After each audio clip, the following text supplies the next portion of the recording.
Hi, I'm Carly Rieger. So, a popular topic these days with all the intense world changes is this idea of Gaia, or the Earth, going through an ascension process from a lower density to a higher density. This is also a theme within the novel Helio Tropez, and it's the idea that not only is humanity ascending from a lower density to a higher one, the reason we are is because the Earth is doing the same thing, and we are like the cells or the imaginal cells of her body helping the process happen. Now, the term Gaia comes from Greek mythology and is the personification of the Earth. In Helio Tropez, the planets and suns are called magites and are considered sentient beings going through all kinds of intense journeys like humans do and are in relationship with each other. The magites or other celestial orbs say Gaia has had a rough time of it over the last few thousand years, having gone through an era of inversion.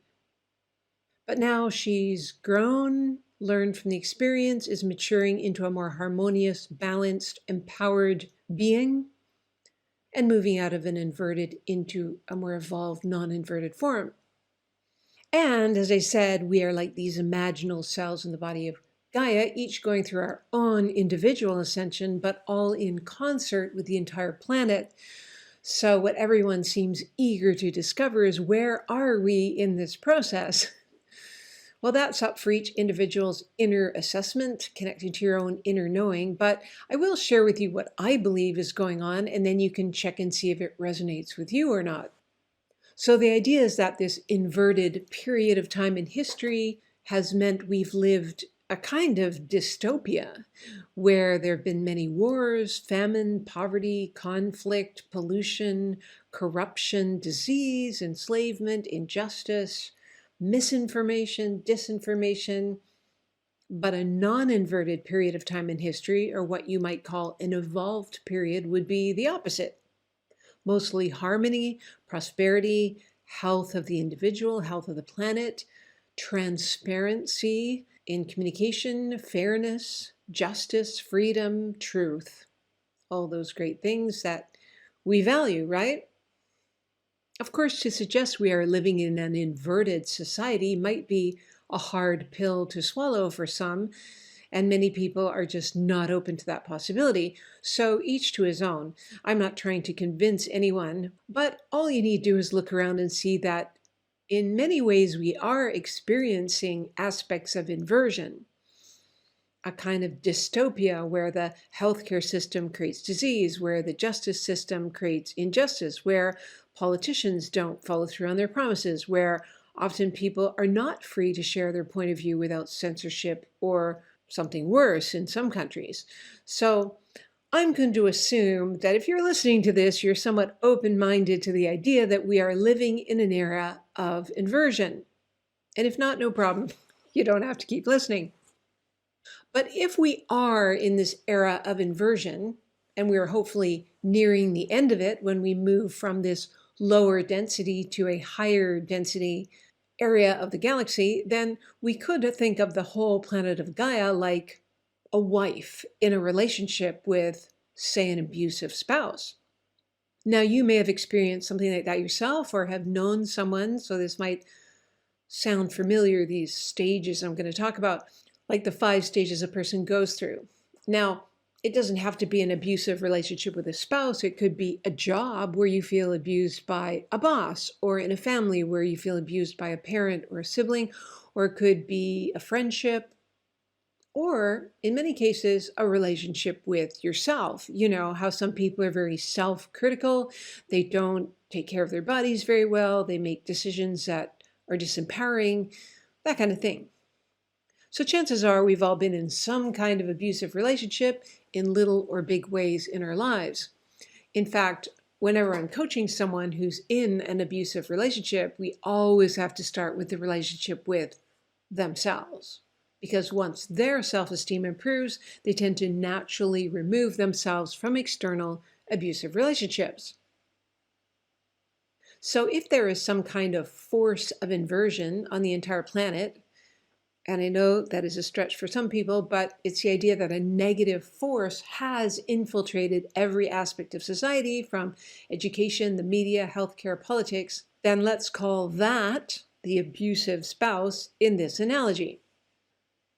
So is Gaia like an abused wife trying to get out of a bad relationship? And if so, here are the typical 5 stages a person goes through when they are liberating themselves from that kind of oppression. Before any stage begins, of course, she's unconscious or in denial that she is even being abused. She's almost in a trance where she believes, hey, it's a good marriage. Yet others around her wonder why she stays. And they may or may not say anything to her about it, but it is concerning to some people. So stage 1, this is where the crack in the veneer begins. You know, it's where Gaia starts to realize she is maybe abused.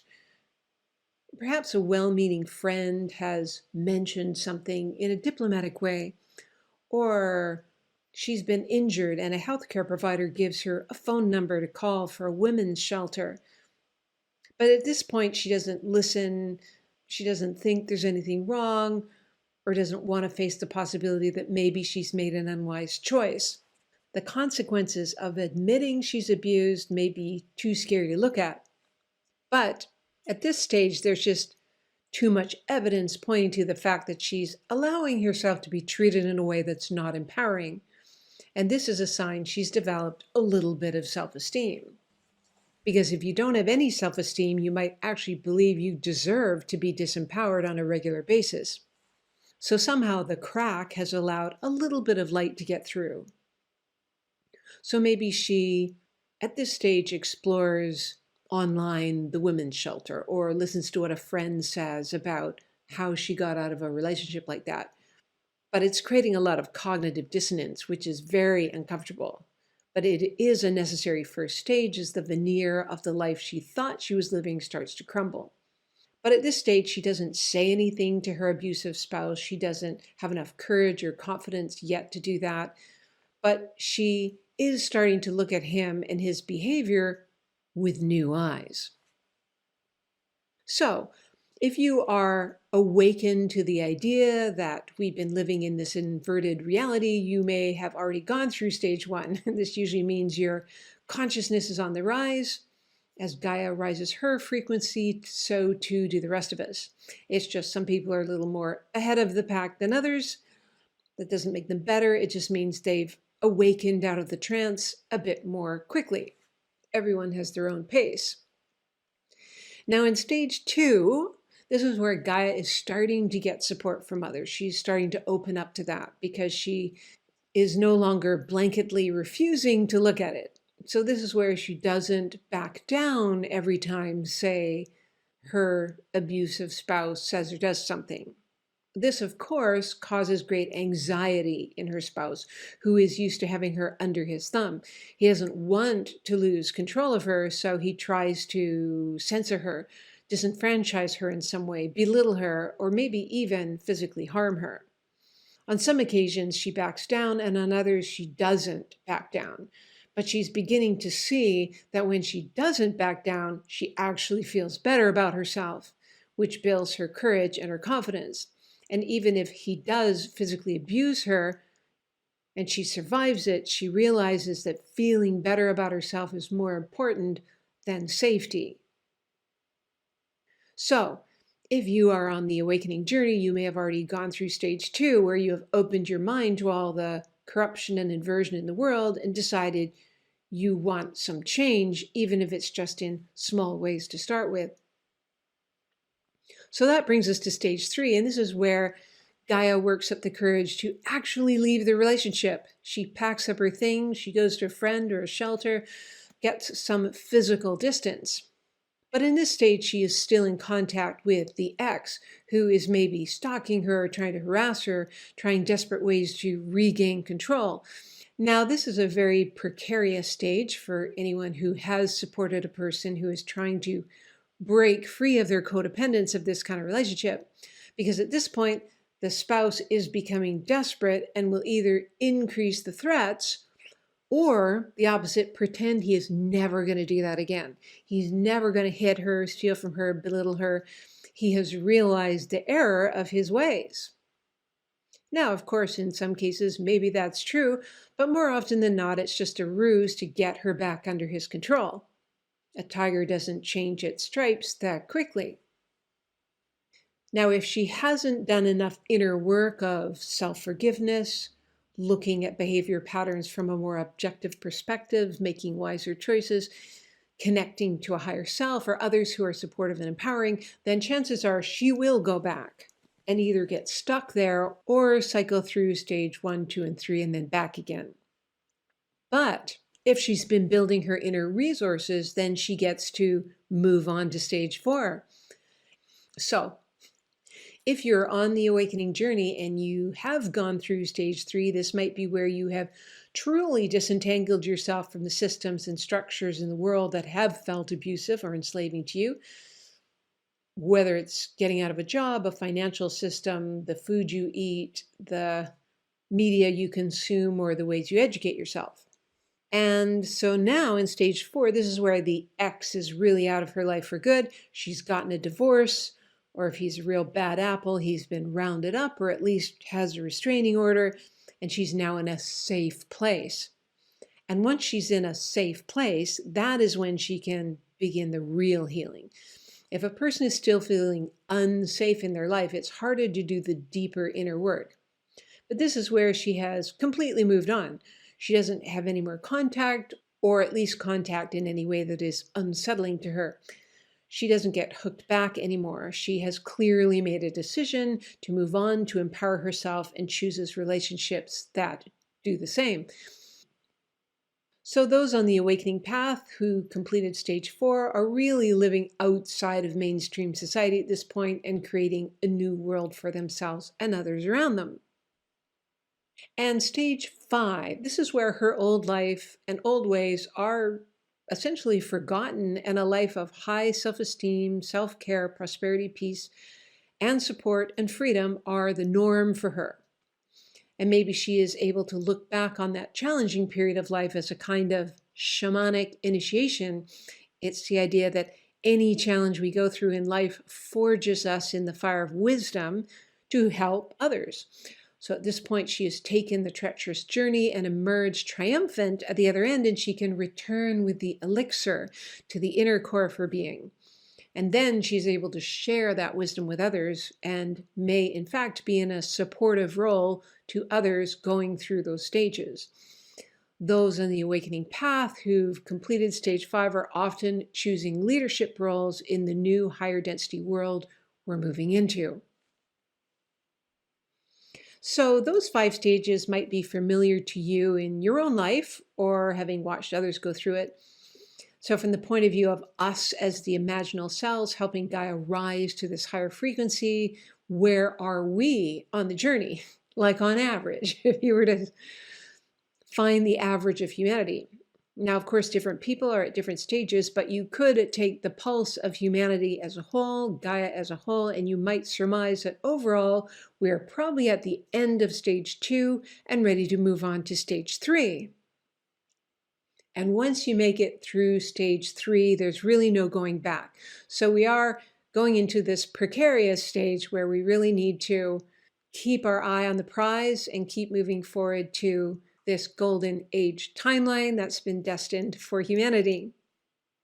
Now, of course, as I said, use your own inner knowing on this, but sometimes looking at the journey from this 30,000-foot perspective can sometimes help build compassion for yourself and others, patience, empathy, understanding, and the wisdom to know how to navigate this particular stage in the best way possible for yourself and others. So as I said, this is a theme in Helio Tropez, which is a fantasy sci-fi page-turner kind of novel. So if you like those kind of mythic journey books, you can find that on Amazon. It's Helio, Helio, second word Tropez, like in Saint-Tropez. Or you can go to the link in the show notes. You also may wish to have some tools for your own awakening, which is what we specialize in at Mind Story Coaching Academy, which is an academy I co-founded. We have several powerful self-coaching tools to help you move through this journey of growth, getting yourself ready for the higher frequencies we're moving into, so you get there more easily and more through choice rather than through, say, life throwing you an uncomfortable curveball and forcing you to go on that journey. Like that old Carl Jung quote, who was a famous psychoanalyst from the 20th century. He said, "That which you do not bring to consciousness comes to you as your fate." That which you do not bring to consciousness, whether it was what you thought you wanted or not, is your destiny. So if you go to goldenagetimeline.com/free, or just the free tab on that site, you'll see how to get access to the Re-Inspired online masterclass. And during this free class, you'll learn the Tri-Unity 5-step process, which can give you a huge breakthrough in an area of life where you feel uninspired, where you're either lost in regret or disappointment or self-judgment or resentment or boredom or frustration or feeling disempowered in some way, or just some kind of negative block keeping you from doing what you came here to do. Sometimes all it takes is seeing yourself in your life in a new way, and it finally frees up all that untapped creative life force energy just waiting to be unleashed. Through these lockdowns, it's been very frustrating for many people, but I do believe we are on the verge of a massive renaissance in human evolution if we can just awaken to the journey we're on and transform the old negativity into the new positive way forward. So if you take the Re-Inspired Masterclass, often people find they can finally get clear on what's next in their life. Or if you have a sense of what's next, maybe there's something in the way between you and manifesting that important life goal. It could be obstacles that feel overwhelming. You can't figure out how to get around them. And whether that goal is in business, career, finances, life purpose, health, or relationship, this masterclass can help you break free into clarity and action.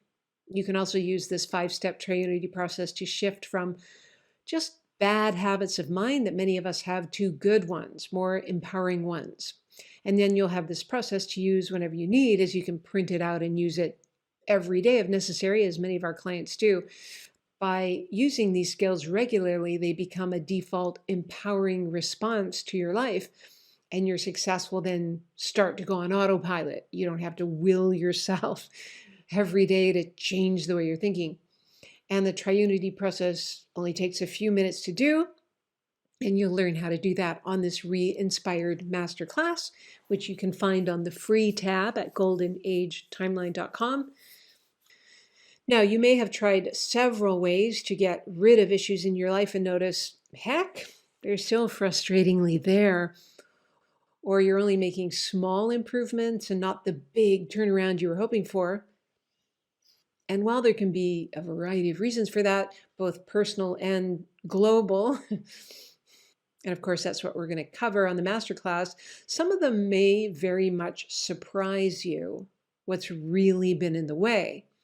And if you've ever done any processes on removing limiting beliefs before, then this one's very different, because just removing the limiting belief is like changing the oil filter in a car that's ready for the junk heap, or it's like removing a virus from a laptop that's so outdated that no applications run on it anymore.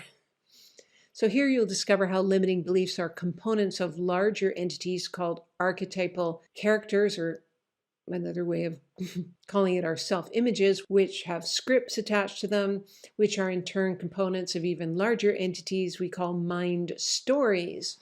Now, mind stories are like operating systems, whole operating systems in your body, mind, soul system, and yours might need an upgrade. Many of us do need an upgrade, especially these days. So some people report after they've done the Tri-Unity process in the Re-Inspired Masterclass that feels like a dark cloud has dissolved from somewhere deep inside themselves, or sometimes feeling an instant surge of self-appreciation, appreciation of life, and feeling capable of taking on the world in a way they haven't felt before. Some actually even have said it's like a cork has been pulled out of their minds, and this instant rush of creative intuition and clarity starts flowing through. But almost everyone says the result is that they feel changed. They feel in the days and weeks and months that follow, whether it's in their quiet time, conversations, meetings, meditations, or brainstorming, that something has unhooked and allowed them free access to something they've been consciously or subconsciously longing for. So you'll discover how to unhook from an operating system or mind story that's glitchy and outdated by breaking it down into its component parts and loading a better OS or mind story, one of your choosing, that's empowering, so that your whole life changes for the better and so that it sticks for the life you are meant to live moving forward. So do check that out. So if you like this episode, be sure to like, share, and subscribe so you hear about other episodes. And for more information on our free offerings, upcoming events, online courses, books, and all that, go to goldenagetimeline.com. That's it for now. Thank you for listening.